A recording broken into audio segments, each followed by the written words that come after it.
हां, एकरामध्ये साधारणतः कमीत कमी 150 जास्तीत जास्त 200 सव्वा 200 पर्यंत याचा ॲव्हरेज आम्ही काढलेला आहे, 200 क्विंटल. आणि साधारणतः कमीत कमी याचा आतापर्यंतचा म्हणजे मागचं वर्ष जर सोडलं, मागच्या वर्षी थोडं लॉकडाऊनमुळे थोडा रेट नाही मिळाला, तर जर मागच्या वर्षी सोडलं त्याला 2000पेक्षा कमी भाव विकलेला नाही आहे माल आम्ही आतापर्यंत. नमस्कार, माझं नाव ईश्वर शिवाजी सपकाळ, राहणार तिडका, तालुका सोयगाव, जिल्हा औरंगाबाद. आता आपण जे बघतायत हे अरवीचं पीक आहे. हे पीक आता आम्ही साधारणतः 5-6 वर्षापासून करतो आहे. हे पीक घेण्यामागचं मुख्य कारण असं होतं, आम्ही अगोदर अद्रक लावायचो, हळद लावायचो. अद्रकमध्ये कंदकूज नावाचा जो प्रकार होता, त्याच्यामुळे आपण जे लावलेलं जेवढा खर्च आहे तो खर्च पण निघणा झाला कधी कधी. तर त्याच्यामुळे आम्ही थोडी फेरपालट नवीन प्रयोग म्हणून हे लावायचं आम्ही विचार आणला डोक्यात. आमचे मित्र होते, त्यांनी MP तून बियाणं आणलं आणि ते आम्ही त्याची सुरुवात केली. तर विषय असा झाला की याला खर्च खूप कमी आहे आणि याच्यातून निघणारं जे उत्पन्न आहे तर हे उत्पन्न चांगलं असल्यामुळे शेतकरी जवळपास याच्याकडे खूप ओढू लागलेला आहे.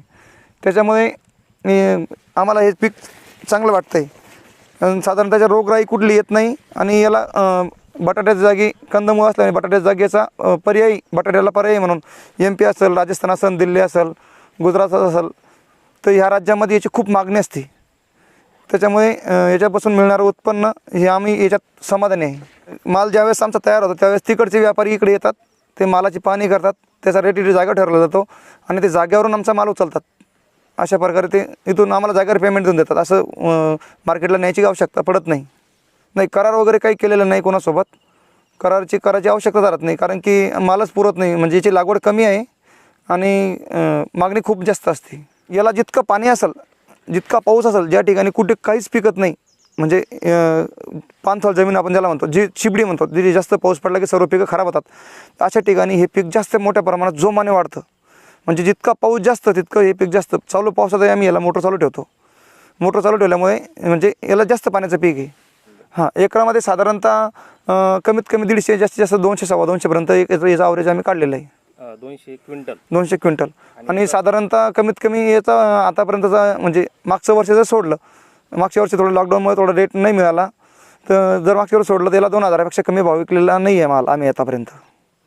म्हणजे एका एकरामध्ये तुम्ही साधारण किती उत्पन्न घेता? खर्च वजा एका एकरामध्ये आमचं 3.5 ते 4 लाखापर्यंत उत्पन्न हमीचं आहे. आणि किती महिन्यामध्ये? आणि हे फक्त 4.5 महिन्यात पीक तयार होतं. 4.5 महिन्यात पीक तयार होतं. आपण याला 6 महिन्यापर्यंत जमिनीत ठेवू शकतो. म्हणजे तयार झाल्यानंतर 2-2.5 महिने आपण याला जमिनीमध्ये ठेवू शकतो. म्हणजे जितके दिवस ठेवलं तितकं त्याचं कंद वाढत? हो, कंद पोचतात, कंद पोचले जातात आणि त्याचं वजन पण वाढतं. आणि याचा धोका कशाचा आहे या पिकाला? म्हणजे या पिकाला कुठलाच धोका नाही आहे. जितकं पाऊस जास्त पडेल, फक्त पाऊस कमी पडला तर तो याला धोका आहे.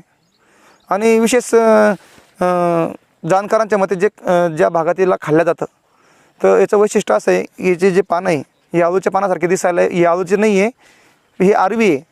याला कोणी लोक अरबी पण म्हणतात, म्हणजे ज्यांना उमजत नाही ना त्याला अरबी म्हणतात, पण याचं मूळ नाव अरबी आहे. आणि ही आळूच्या पानाचे सेम कॉपी असल्यामुळे याचे जे पानं आहे, जसं आपण आळूचे पान करून खातो ना, बेसन पीठ वगैरे लावून, सनी आळूच्या पानासारखे खायला सुद्धा चालू शकतं.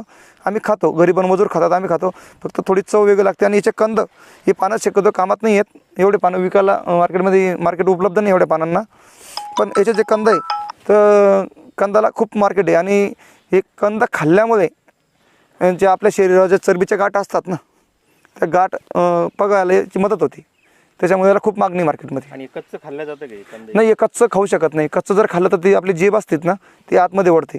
चरका लागल्यासाठी पानं खाल्ल्यावर जसं आळूचं कच्चं पान जर खाल्लं गेलं बिगर तर जसं आतमध्ये वळतं, तीच सेम प्रोसिजर आहे. ते जर खाल्लं तर जीभ खूप आतमध्ये वळते याची.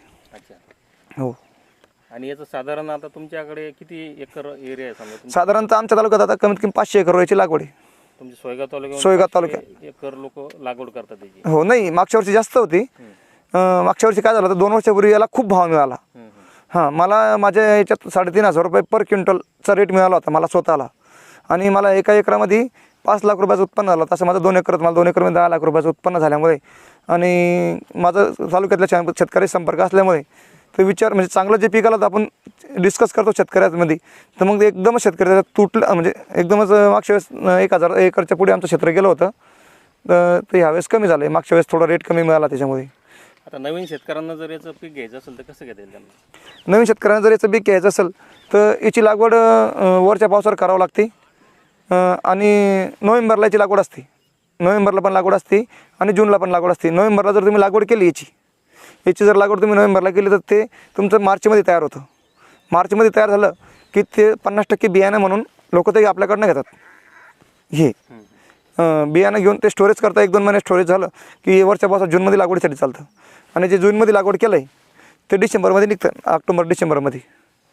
हे याला सीझनची आवश्यकता नाही. कुठल्याही सीझनमध्ये हे पीक येऊ शकतं. याला असं नाही की ह्या सीझनमध्ये लावलं पाहिजे, कुठल्याही सीझनमध्ये हे पीक येऊ शकतं.